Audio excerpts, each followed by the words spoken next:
গোলাপ শুভেচ্ছা মুসাপুরের পক্ষ থেকে বিনাজ ভাইয়ের পক্ষ থেকে লাল গোলাপ শুভেচ্ছা। ট্যাক্সি ড্রাইভার, সিএনজি ড্রাইভার, লেগুনা চালক, ছাত্র, সাধারণ বেগম খালেদা জিয়া তারা বারবার আন্দোলন সংগ্রাম করে এই গণতন্ত্রকে আবার পুনরুদ্ধার করছেন। দীর্ঘ 17 বছর বাংলাদেশে 15 থেকে 1600 মানুষ গুম হয়েছে এবং 3000 মানুষ হত্যার শিকার হয়েছে। বিএনপির 60 লক্ষ নেতাকর্মী মামলা এবং জেল জুলুমের শিকার হয়েছে।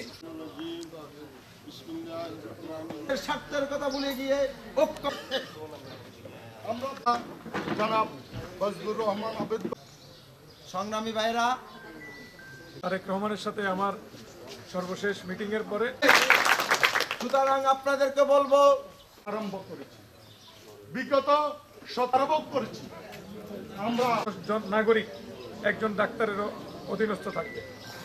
এই রোগের এই ডাক্তারের কাছে যেতে হবে, উনি তাকে রেফার করবে। এই উৎপাদিত পণ্যের ন্যায্য মূল্য আমাদের কৃষকরা ঠিক মতো পায় না। এখানে মধ্যস্বত্বভোগীরা আমাদের এই কৃষকদের অনেকটা লাভ খেয়ে ফেলে। তো সেই মধ্যস্বত্বভোগীদের দৌরাত্ম কমায়ে এই কৃষকদেরকে কিভাবে আমরা আরো বেশি লাভবান করতে পারি, আমাদের 31 দফায় সেটা সংযোজিত হয়ে আছে। বাংলাদেশ জিন্দাবাদ। এটা নিয়ে বাসায় রাখিয়ে সামনে চলে যান, এদিকে